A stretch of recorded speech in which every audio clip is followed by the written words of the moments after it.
बहुत लंबा समय हो गया था ना कि भाई आरसीबी ने केकेआर को हराया नहीं था। उन्होंने कहा लो भाई ये सीजन नंबर 18 है, कुछ अलग करते हैं, नया करते हैं, और जीत गए अपना पहला ही मुकाबला। कोलकाता को कोलकाता में जाके हराया, और सिर्फ हराया नहीं भैया, स्टाइल से हराया है। पहले गेंदबाजी में पकड़ लिया, जकड़ लिया, उसके बाद बल्लेबाजी में तो जो आया उसने धोया यार। फिर चाहे वो फिल सॉल्ट हो, वो ये भी कह रहे हैं वैसे फिल सॉल्ट बाय द वे कि देखो तुमने छोड़ा ना, अब देखो मेरा इंतकाम, मतलब इट हर्ट देम। यहाँ लगा होगा जाके जोर से कोलकाता नाइट राइडर्स को। विराट कोहली भाई चेज मास्टर है, रन मशीन है, मॉडर्न मास्टर है, बता दिया कि अंत तक नाबाद रहूंगा और मैच जिताकर जाऊंगा। वो काम किया।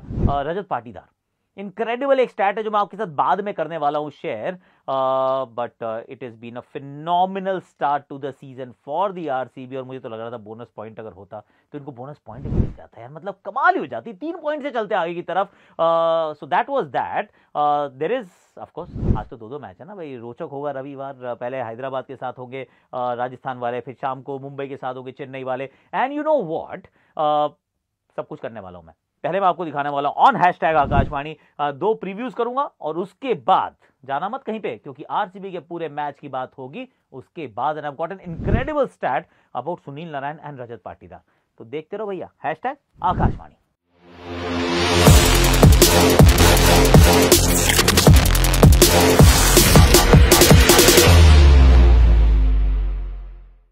हैशटैग आकाशवाणी में आप सभी का हाथ जोड़ के स्वागत है। कैसे हो आप लोग? कैसी है ये टी शर्ट, है ना अच्छी? अब कौन सी टीम की है अब शायद आपको पता होगा, राइट? नहीं पता? बता दो कमेंट सेक्शन में किसकी है।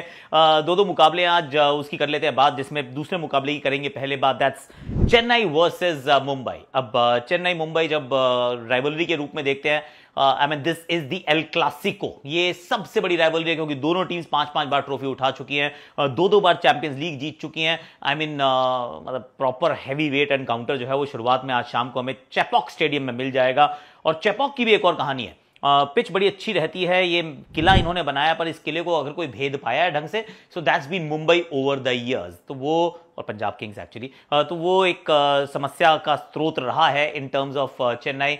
पर जब मैं देखता हूं कि यहाँ मैन टू मैन मार्किंग करके देखते हैं, जहां पे बुमराह अवेलेबल नहीं है, हार्दिक पांड्या अवेलेबल नहीं है, then suddenly you start thinking कि यार कहीं ऐसा तो नहीं है कि ये टीम जो येलो है वो पीले के ऊपर नीला इस बार भारी ना पड़ पाएगा। पीला जो है वो एकदम चंपई इश्क की तरह एक हम सब के सर पे चढ़कर बोलेगा। Okay, let me just go कि दोनों टीम्स के अगर हम दृष्टिकोण से देखते हैं क्या क्या चीजें जो हैं वो, क्योंकि पहला मैच है ना, जो आपको थोड़ा सा पीप देंगे कि भाई ये सीजन में क्या करने वाले हैं। तो let's start with the home team, Chennai super Kings.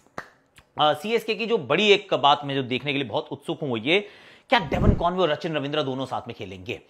Devon Conway इनके लिए बहुत अच्छा खेल चुके हैं, बहुत समय तक रन्स बना चुके हैं, फिर ये इंजर्ड हुए, टीम का भी उतना अच्छा नहीं रहा जब ये इंजर्ड हुए, suddenly you start looking at a new partnership, और काम अच्छे से हुआ नहीं था। चेंज भी हुए वहां पे, वरना ये टीम ओपनर्स को चेंज नहीं करती है बिल्कुल भी।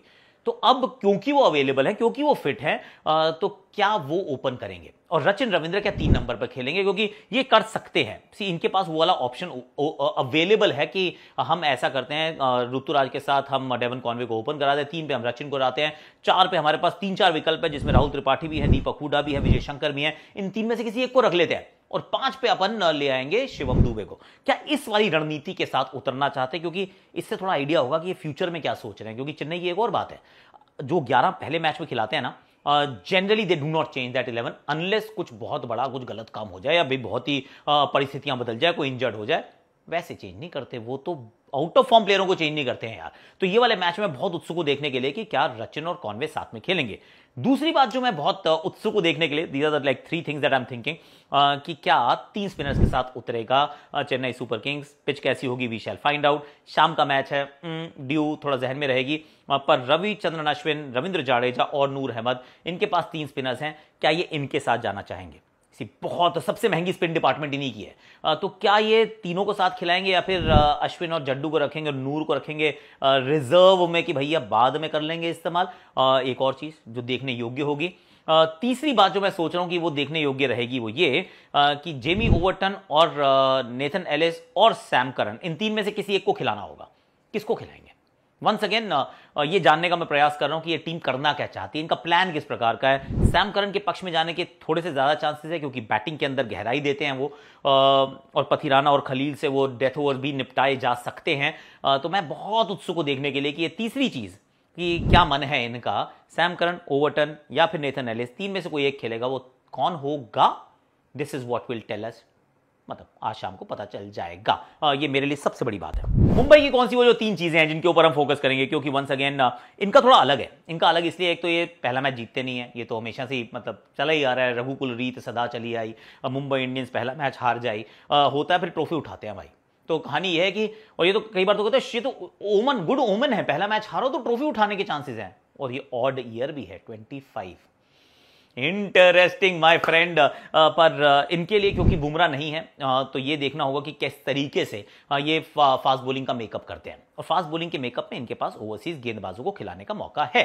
They do have the options. अब वो रीस टोपली और ट्रेंट बोल्ट क्या दोनों खेल जाएंगे, क्योंकि हार्दिक के ना होने से एक और पेस बॉलर कम हो जाता है। तो सिर्फ बुमराह के 4 ओवर नहीं है, कम से कम 2-3 ओवर तो हार्दिक के भी गए। तो आई एम थिंकिंग कि दीपक चाहर तो will be against his old franchise, तो वो होंगे, और साथ में ट्रेंट बोल्ट होंगे। वो तीसरा पेसर कौन होगा? डू दे गो इंडियन और दे गो ओवरसीज? ये एक बड़ी एक चुनौती रहेगी इनके सामने कि किस प्रकार से इनका शॉर्ट टर्म अंडरस्टैंडिंग है, क्योंकि बुमराह शायद 2-3 मैच में नहीं होंगे, उसके बाद वो अवेलेबल हो जाएंगे, और हार्दिक तो अगला मैच ही खेलेंगे। तो इस मैच के लिए, इस बात के लिए मैं बड़ा रोचक हूं, मतलब देखने के लिए उत्सुक हूं कि किस फास्ट बॉलिंग के कॉम्बिनेशन से जाते हैं। और अगर वहां पे एक और ओवरसीज खिलाया तो क्या ये मिचेल सैंटनर के लिए जगह तो बनी जाएगी? मिचेल सैंटनर के साथ क्या मुजीब को खिला पाएंगे? नहीं खिला पाएंगे ना, क्योंकि अगर 2 ओवरसीज वहां खेल गए तो फिर यहाँ 2 ओवरसीज स्पिनर नहीं खेल सकते। तो वहां शायद 1 ओवरसीज खेलें, फिर यहाँ पे 2 खेल जाएं, फिर ऊपर 1 खिला लें। तो ये अभी ना इनका जो ओवरसीज कंटिंजेंट है, I am very curious to see कि रायन रिकल्टन, विल जैक्स में से कोई एक खेलेगा, कौन खेलेगा वी डोंट नो, ये वाला मैच बताएगा। सैंटनर मुजीब में से एक खेलेगा, वो सैंटनर होंगे, वो भी अगेन चेन्नई सुपर किंग्स के अगेंस्ट अपनी होम टीम फ्रेंचाइज जो हुआ करती थी फॉर अ लॉन्ग टाइम, उनके सामने नजर आएंगे। और तीसरा कि भैया फास्ट बॉलिंग में किसकी तरफ वो रुख करने वाले हैं? दीपक चाहर, ट्रेंट बोल्ट तो चलो रिटर्न इन स्टोन, पर तीसरा कौन? और ये भी तो हो सकता है ना कि अगर रायन रिकल्टन नहीं खेलते, विल जैक्स खेल लेते हैं, तो वो रॉबिन मिन्स को जगह मिल जाएगी। I mean there plenty of permutations, combinations. तो ये वाला मैच हमें ये अच्छे से समझा के दिखाकर जाएगा। इस मैच में मुझे लगता है कि जो बाद में चेज कर रही होगी टीम, उसका थोड़ा सा पलड़ा भारी रह सकता है। हालांकि ये पहला मैच हो सकता है जिसमें बॉल का बदलाव हो जाए। अगर ड्यू आ गई और सेकंड इनिंग्स में सेकंड इनिंग्स के 10 ओवर के आसपास अगर पता चला कि ड्यू ज्यादा हो गई, तो पहली बार आईपीएल के इतिहास में एक सेकंड बॉल भी इंट्रोड्यूस होगी इन एन आईपीएल गेम। ये हो सकता है। तो ये होने के पूरे चांसेस हैं इस मैच में। This could be the thing. तो वो देखने योग्य बात होगी, पर बाद में जो बैटिंग करेगा उसका थोड़ा सा लाभ तो रहेगा, ऐसा मुझे लगता है। I think in this game, हालांकि मुंबई भेजती है चेन्नई का किला, पर विदाउट बुमराह, विदाउट हार्दिक, मुझे लगता है थोड़ा मुश्किल होगा। I will have to go with team Chennai this time, ऐसा मुझे लग रहा है। आपको क्या लग रहा है? Do let me know in the comment section. अब जो हमारा दिन वाला मैच है उसकी जरा बात कर लेते हैं। उसमें भी यही देखते हैं, क्योंकि पहले मैच में ना I am more focused on team strategies, तो वो ज्यादा इंपॉर्टेंट है कि आपके 4 ओवरसीज कौन से होंगे। तो होम टीम से शुरू करते हैं। उनके लिए एक्चुअली 2-3 चीजें बड़ी इंपॉर्टेंट है। एक तो ये कि अभी तक जितना अच्छा खेलते आए हैं आक्रामक अंदाज में, फिर एडिशन ऑफ ईशान किशन, क्या उसी अंदाज में बार बार बैटिंग की जा सकती है? क्योंकि इस साल का पहला game, will they set the same kind of template? दोपहर का मैच है, रिमेंबर, दोपहर के मैच में थोड़ा सा मुश्किल होता है टू गो हेल्टर स्केल्टर, और बहुत ज्यादा पिटाई करना मुश्किल रहता है। कई बार थोड़ी सी सूखी पिच होती है, पर will they go on the same tempo? और क्या एक बार फिर वो 250 तक पहुंचेंगे? क्योंकि आई रिमेंबर इनका पिछले साल जो पहला गेम था मुंबई के साथ, था 270 पता नहीं कितने रन बनाए थे, बहुत पिटाई की थी यार। तो पहला तो ये, क्या उसी टेम्पो में बैटिंग कर सकते हैं? दूसरा जो मेरे लिए बहुत इंटरेस्टिंग पॉइंट रहेगा इस टीम के दृष्टिकोण से, क्या 2 लेग स्पिनर से उतरेंगे? क्या यहाँ पर वो अपने राहुल चाहर और एडम जैम्पा, क्या दोनों को साथ खिला सकते हैं? क्योंकि अगर इन्होंने खिला लिया और पैट कमिंस के रूप में एक विदेशी तेज गेंदबाज, उसके बाद 2 शामी और हर्षल के रूप में, this will be your top 5 fast मतलब प्लेयर्स, बॉलर्स। तो लुक्स गुड यार। पर क्या 2 लेग स्पिनर के साथ उतरेंगे? ये मेरे लिए बहुत एक चर्चा का विषय रहने वाला है from the Sunrisers Hyderabad point of view. इनके लिए मुझे कोई तीसरी चीज वैसे नजर नहीं आ रही। एक है कि 6-7 पे कौन खेलेगा, अभिनव मनोहर होंगे, अनिकेत वर्मा होंगे, we shall find that out. पर आई एम वेरी क्यूरियस कि किस तरीके से वो 2 लेग स्पिनर के साथ उतरेंगे या फिर नहीं उतरेंगे। अब सामने होगी राजस्थान रॉयल्स। अब रॉयल राजस्थान के लिए क्या होगा? Sanju Samson is playing as a batter. इनके इस टीम के खिलाफ इस मैदान पे रिकॉर्ड बहुत अच्छा है बाय द वे।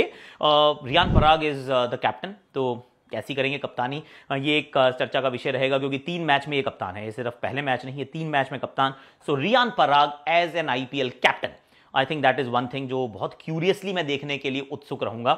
दूसरी बात जो मैं राजस्थान में देखूंगा वो ये कि क्या 2 ओवरसीज स्पिनर्स के साथ उतरेंगे, महेश तीक्ष्णा, वनिंदु हसरंगा, क्या वो दोनों को अनलीश करने वाले हैं इन दिस पर्टिकुलर गेम, या फिर कुमार कार्तिकेय के लिए जगह बन सकती है।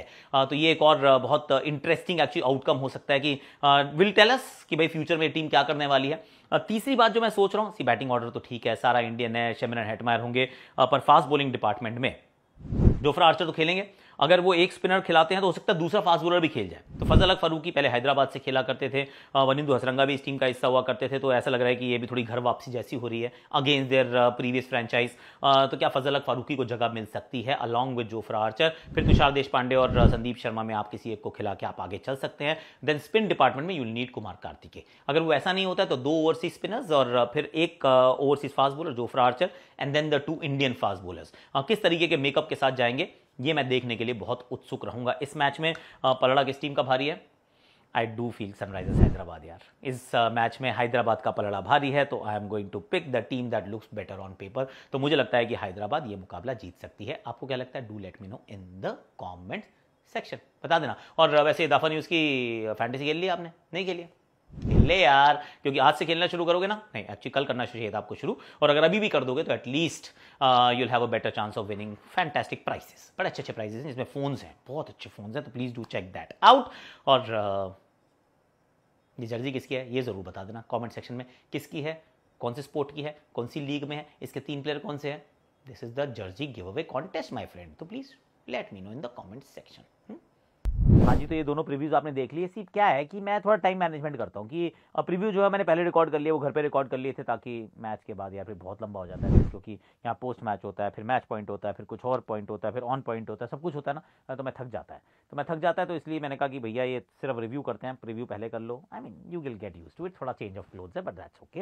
अब जरा इस मैच की बात कर लेते हैं। और टॉस जीत के गेंदबाजी करना ये था कि शायद I mean par for the course से सब यही करना चाहते हैं, वही किया आरसीबी ने, पर भूवी थे यार, भूवी नहीं थे ना, वो वाओ, भूवी का ना होना यानी कि टीम सडनली बहुत ज़्यादा कमज़ोर हो जाना। तो कैसे चलेगा पता नहीं। शुरुआत बड़ी अच्छी होती है, पर उसके बाद सडनली वो पिटाई होनी शुरू होती है, पिटाई होती रहती है। मुझे लगा कि क्योंकि हमने आज सुबह डिस्कस किया था ना, कि कल सुबह एक्चुअली, कि भैया रजत पाटीदार कैसी करेंगे कप्तानी। I thought he missed a trick there honestly.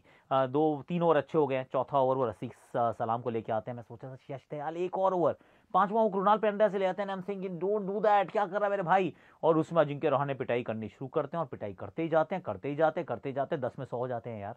I mean वहां से तो फिर 200 बनने ही चाहिए थे, पर फिर वहां से होती है वापसी। And Rahane was absolutely outstanding, और रहाणे के दृष्टिकोण से इंपॉर्टेंट था कि वो रन्स बनाए, क्योंकि once you do that you start commanding that respect. ये एक बड़ा इंपॉर्टेंट पार्ट रहता है कि आपने रन्स बना दिए, अब आप see you are not a novice, पर नए कैंप में आए ना, नए गुट के साथ आप जुड़े हैं, तो वहां पे आप रन्स बनाए तो फिर आपकी वो बैटिंग ऑर्डर पे भी सवाल नहीं होता।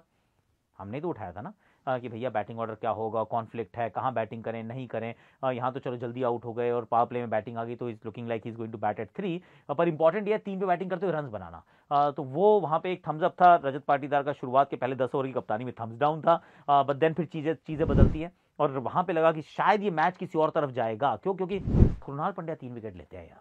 मतलब हम कह रहे हैं कि, और ये एक और बड़ा पॉइंट था कि आरसीबी की गेंदबाजी में स्पिन का जो प्रभाव रहेगा, isn't that their weakest link? लेकिन अगर आपका वीकेस्ट लिंक जो स्ट्रॉन्गेस्ट लिंक हो जाए और 4 विकेट वो स्पिनर मिलके चटका जाए, तो फिर आप कहते हो वेल डन जी, आपने बहुत बढ़िया काम किया। कृणाल पांड्या की 3 विकेट्स, पहला ओवर महंगा होने के बावजूद 3 विकेट्स, ही वाज गुड यार। 3 स्टंप्स के बीच में डाल रहे थे, ऐसा लगा बॉल भी शायद थोड़ा सा फंस रही है, सो वहां पे वो अच्छा काम। सुयश आई स्टिल फील बहुत एक्सपेंसिव थे और बहुत लूज डिलीवरी डाल रहे थे, पर गॉट आंद्रे रसल यार, आंद्रे रसल को आउट कर दिया भाई, मतलब डेंजरस आंद्रे रसल। तो जहां लग रहा था 200 सवा 200 230 240, 175 भी नहीं बने एंड में। तो वो एक जो चीज़ थी वो थम्स अप मिल गया आरसीबी को विद द स्पिन डिपार्टमेंट। और कोलकाता विल बी डिसअपॉइंटेड, क्योंकि आर आर आर बहुत सारे आर थे यार, रघुवंशी हैं, रहाणे हैं, रिंकू हैं, रमनदीप हैं, रसल है, ऐसा लग रहा है सारी आर की टीम बनाई हुई है, पर वो काम हुआ नहीं, ते फेल री शॉट। और उसके बाद आती है भैया बल्लेबाजी, सॉल्ट की फॉर्म पे सवाल था, दोनों हाथ से थम्स अप वहाँ कर दो तो आरसीबी को यहाँ एक और थम्स अप मिलता है अलॉन्ग विद विराट कोहली की भैया बहुत ही बढ़िया।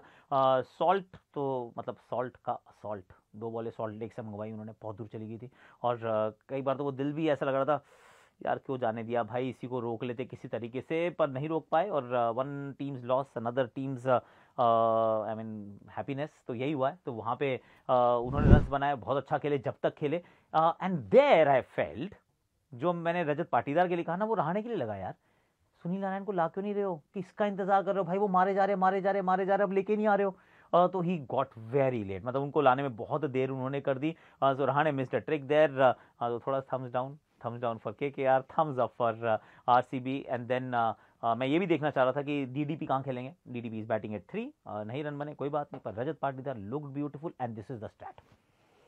सोचो जरा 3 छक्के मार दिए उन्होंने सुनील नारायण को मात्र 14 गेंदों में। He's played only 14 balls of Sunil Narayan and he's hit 3 sixes। और कॉन्टेक्स्ट के लिए बताऊं मैं आपको, रोहित शर्मा, महेंद्र सिंह धोनी एंड विराट कोहली 13-14 साल से खेल रहे हैं इस गेंदबाज के सामने, टोटल 4 छक्के मारे, टोटल 4 छक्के मारे इन्होंने, भाई ने 13 बॉलों में 14 बॉलों में 3 छक्के मार के चला गया वो। तो रजत पाटीदार सुप्रीमेसी भैया against Sunil Narine was it came to the four. Kolkata थोड़ा सा कमजोर लगी, वो मिचेल स्टार्क की कमी खली है, Spencer Johnson didn't look the same. उसके बाद कप्तानी में ऐसा लगा कि गेंदबाज थोड़ा सा वो मैनेजमेंट बहुत अच्छा नहीं हुआ और कुल मिला के very tepid kind of start for the Kolkata franchise, the defending champions. और सामने अगर हम आरसीबी को देखते हैं, दोनों हाथ से थम्स अप है and this is my point, जो मैं एक पॉइंट कहना चाह रहा था कि भैया बोनस पॉइंट रख लो यार, बोनस पॉइंट रख लो, क्योंकि बोनस पॉइंट होता तो अभी दोनों 3 पॉइंट्स के साथ आगे जाते। जहां मौका मिले वो 15 ओवर या 16 ओवर जो कट ऑफ रख लो भाई, 16 ओवर से पहले अगर आपने रन चेस कर दी बोनस पॉइंट, आपने 40 रन से ज्यादा वाले गैप से मैच जीत लिया अगर आप डिफेंड कर रहे हैं बोनस पॉइंट। 14 मैच की लीग में कर लेना चाहिए, ऐसे 20 में ऐसा हो रहा है एंड आई डू फील कि 14 मैच की लीग में जो एनआरआर है it is good, it is nice, पर समझ में नहीं आता यार कि आपने कितना एनआरआर इंप्रूव किया है over a period of time, वो एक्यूमुलेट होता है पर डजंट लीव द सेम चीज। मुझे पर्सनली ऐसा लगता है, आपको क्या लगता है, do let me in the comment section. एक आकाश का सवाल भी था, भी सुनील नारायण आउट थे या नहीं थे, बैट लग गया था, स्टंप्स गिर गई थी, हाँ तो आउट क्यों नहीं दिया भाई, हिट विकेट हो गई है सर। आउट इसलिए नहीं दिया क्योंकि अंपायर ने वाइड करार दे दी थी, जैसे ही अंपायर ने वाइड करार दी वो बॉल वो डेड मानी जाती है कि भैया आप खत्म हो गया, वाइड दे दिया है, कीपर के पास पहुंच चुकी है और उसके बाद वो बल्लेबाज ने ऐसे कर भी दिया तो क्या ही फर्क पड़ रहा है, अगर एक बार बॉल डेड हो गई तो आप कुछ भी कीजिए, it doesn't make a difference. क्या वो जल्दी में डिसाइड कर दिया अंपायर ने, I mean that's over to anybody's interpretation, पर यही समझ में आया है कि भैया बॉल डेड हो जाए तो फिर आप आउट करार नहीं दी जा सकते हैं, which is a fair thing. तो ये था आपका, अगर आपके जहन में भी चल रहा हो वो सवाल, like share subscribe comment notification घंटी बजा दीजिएगा। और इनक्रेडिबल पार्टी लाइव आ रही है शाम को, आज भी आएगी, तो प्लीज़ डू वॉच और अपने दोस्तों यारों को बताओ जरा आके देखो भाई, यूट्यूब पे भी है, फेसबुक पे भी है, विमलवा के चैनल पे भी है, आरपी के चैनल पे भी है, अंजुम के चैनल पे भी, पीयूष के चैनल पे भी, इतने सारे चैनलों पे इकट्ठे आ रही है, सब दोस्त लोग मिलकर कुछ काम करने की कोशिश कर रहे हैं, तो जरा प्यार नहीं दोगे, जरा दो जरा, शाम को आएगी, शाम वाले मैच में, सुबह वाले मैच में नहीं, शाम वाले मैच में।